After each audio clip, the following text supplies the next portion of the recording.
Players have rivalries, coaches have rivalries, but I don't think there has ever been a player versus coach rivalry like this one. Let me introduce you to Diego Pavia, Vanderbilt's quarterback. He's taking a knee right now after innocuously beating a struggling Auburn team, and while his comeback story, his success in the SEC could be worth a video of its own, instead, I would like to take you to his partial ownership of Coach Hugh Freeze. To understand what I'm talking about, we have to go back, not to the start of this year, not to last year, but to 2 years ago.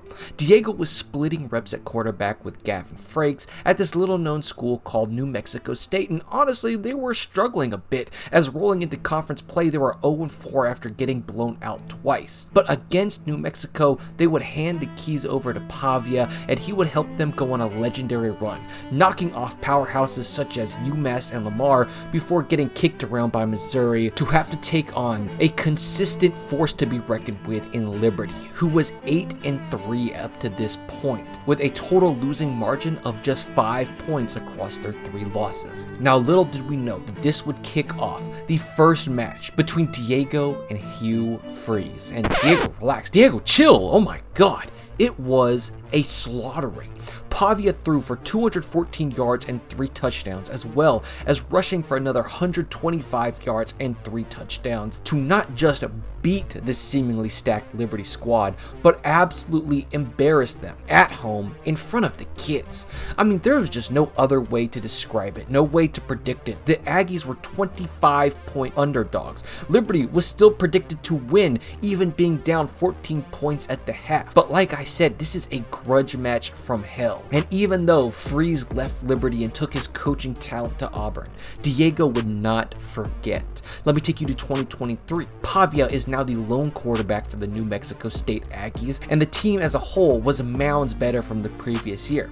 Pavia's air attack made them a threat to any team with a weak secondary, and the combination of his ability to run the ball in a stacked running back room made sure you had to keep the box loaded. But even then, it wasn't all smooth sailing.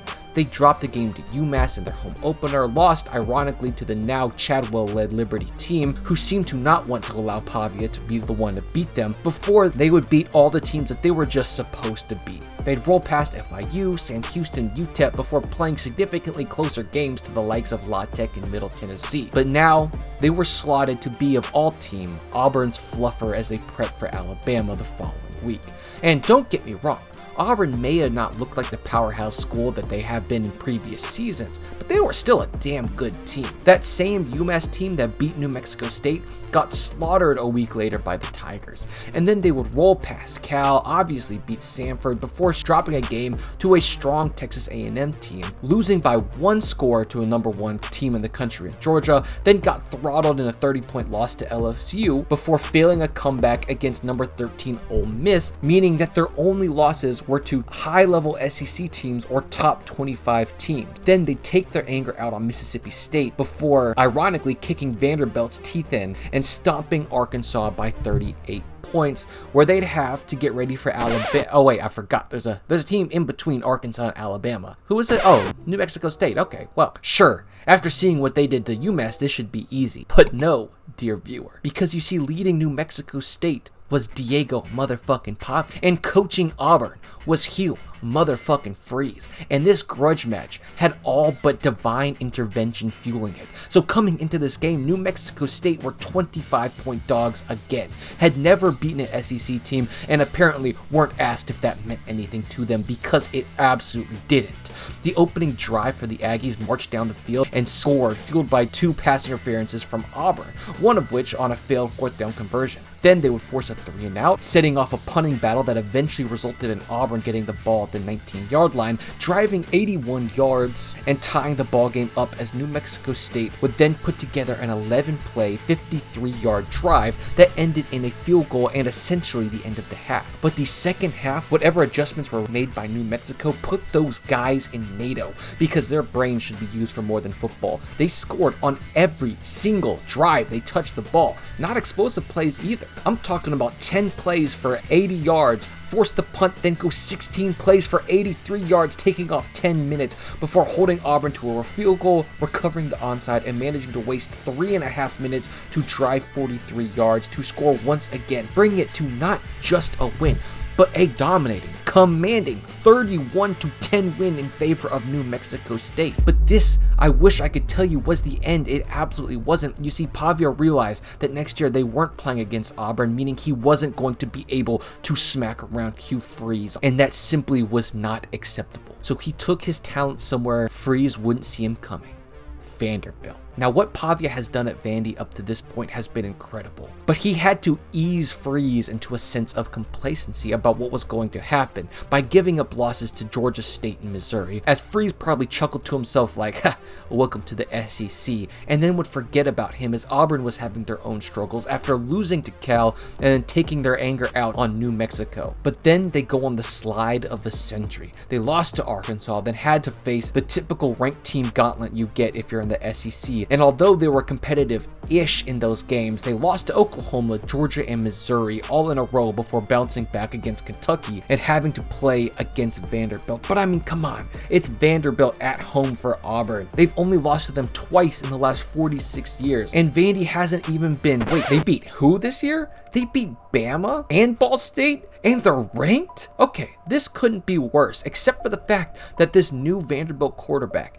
is none other than Diego Pavia, meaning the ending of this game was all but written in stone. But regardless of the fact that Vandy was ranked, they were still 7-point underdogs, which seemed like spinach to Pavia's Popeye. It starts off as just a Big Ten West remake. We've seen it 100 times as they just punt 5 times back and forth with a standout performance from Vanderbilt's Jesse Mirko, who would pin Auburn's offense back at the 1-yard line before they would punt it back to the 19, where Diego would say, okay, it's time for me to lock in, as he opens with a 31-yard shot to Sherrill before throwing for another 16 yards to Stowers, running the ball himself for 4 yards, and finishing it off with a 28-yard dot to Newberry. That's right, 5 plays. Pavia responsible for every yard gained because he had a point to prove on that touchdown drive. Vandy's defense was then inspired to hold the Tigers off, forcing the turnover on downs before, unfortunately, star punty Jesse Mirko hits a touchback, giving Auburn the field position they would need to start an 80-yard 11-play drive to tie the ball game. Now, the rest of this half would be highlighted by punters just daring me to make this video about them, as they were setting off mortar shots back and forth. Just a pair of Aussies doing Aussie things, I reckon. And if you watched it, you probably noticed it too, since you're an Isaac Punch channel enjoyer. But the half ended 7-7, essentially 0-0, because it means whoever wins the second half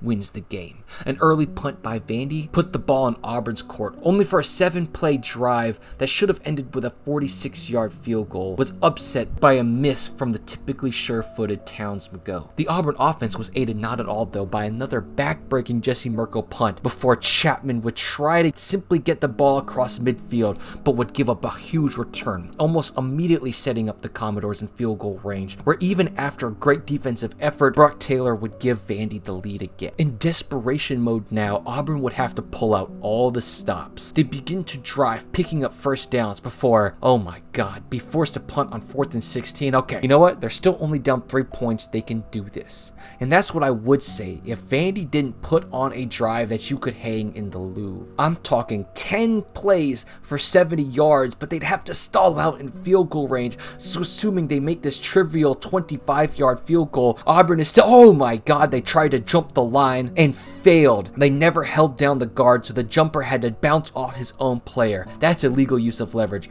First down, Vandy at the 4. Are you kidding me? 3 plays later, Vanderbilt now has a 2-score, might as well be insurmountable lead, as Auburn tries to drive again, get all the way down to Vanderbilt's 34, where if they can just make this field goal, they at least have a chance. Okay, it's inevitable. God won't even let Freeze be close to beating Pavia. So sure, Vanderbilt is forced to punt back, but 3 straight years, 4 different teams represented, with Pavia being an underdog every single time and Freeze having the home field advantage, and we are 1 play away from Hugh Freeze never even being within a 1-score game of Pavia, and this is why this game concludes the greatest grudge match in football history. Thorne throws to Fairweather, the ball comes out, and that'll do it. If it's a fumble, it is.